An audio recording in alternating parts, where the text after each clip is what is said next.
കേരളത്തിന്റെ സംസ്കാരത്തെയും കലകളെയും ലോകഭൂപടത്തിൽ അടയാളപ്പെടുത്തിയ ബ്രിട്ടന്റെ മകൾ പത്മശ്രീ പെപിത സേത്ത് ഇനി ഇന്ത്യക്ക് സ്വന്തം. കളക്ടറേറ്റിൽ നടന്ന പൗരത്വരേഖ കൈമാറ്റ ചടങ്ങിൽ ജില്ലാ കളക്ടർ അർജുൻ പാണ്ഡ്യനിൽ നിന്ന് പെപിത സേത്ത് പൗരത്വരേഖകൾ ഏറ്റുവാങ്ങി. ആനയെയും പൂരത്തെയും കാവിനെയും കേരള സംസ്കാരത്തെയും കലയെയും ഹൃദയത്തോട് ചേർത്ത് പിടിച്ച പെപിത സേത്തിന് ഇത് അഭിമാന നിമിഷം. തന്റെ 80-ാം വയസ്സിൽ ഇന്ത്യക്കാരിയാകുന്നതിൽ അഭിമാനമുണ്ടെന്ന് പെപിത സേത്ത് പറയുന്നു.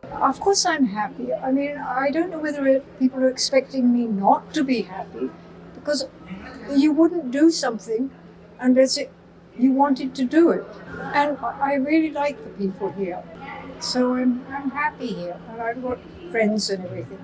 പൗരത്വരേഖ കൈമാറ്റത്തെ അപൂർവമായ നിമിഷമെന്നാണ് ജില്ലാ കളക്ടർ വിശേഷിപ്പിച്ചത്. അസിസ്റ്റന്റ് കളക്ടർ സ്വാതി മോഹൻ റാത്തോഡും ഈ അപൂർവ നിമിഷത്തിന് സാക്ഷിയായി. കേരള സംസ്കാരത്തെയും കലയെയും ലോകത്തിനു മുന്നിൽ ഉയർത്തിക്കാണിച്ച പെപിതയെ 2012-ൽ രാജ്യം പത്മശ്രീ നൽകി ആദരിച്ചിരുന്നു. ബ്രിട്ടീഷ് പട്ടാളക്കാരനായിരുന്ന അമ്മയുടെ മുത്തച്ഛന്റെ ഡയറിയിൽ നിന്ന് ഇന്ത്യയെ അറിഞ്ഞ പെപിത തന്റെ 27-ാമത്തെ വയസ്സിലാണ് ഇന്ത്യയുടെ വൈവിധ്യങ്ങളെ തേടിയിറങ്ങുന്നത്. ഫോട്ടോഗ്രാഫിയെയും എഴുത്തിനെയും ഏറെ സ്നേഹിച്ച പെപിതയ്ക്ക് തൃശൂർ പിന്നെ ജന്മനാടിനെ വെല്ലുന്ന പോറ്റമ്മയായി.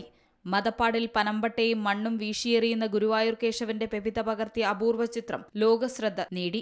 ആറ്റൻബറോയുടെ ഗാന്ധി എന്ന വിശ്വപ്രസിദ്ധമായ സിനിമയിൽ ജവഹർലാൽ നെഹ്റുവിന്റെ വേഷമിട്ട റോഷൻ സേത്തായിരുന്നു പെപിതയുടെ ജീവിത പങ്കാളി. താൻ എഴുതിയ in God's mirror the theyyams of Malabar എന്ന പുസ്തകം ജില്ലാ കളക്ടർക്ക് സമ്മാനിച്ചാണ് പെപിത സേത്ത് കളക്ടറേറ്റിൽ നിന്ന് മടങ്ങിയത്.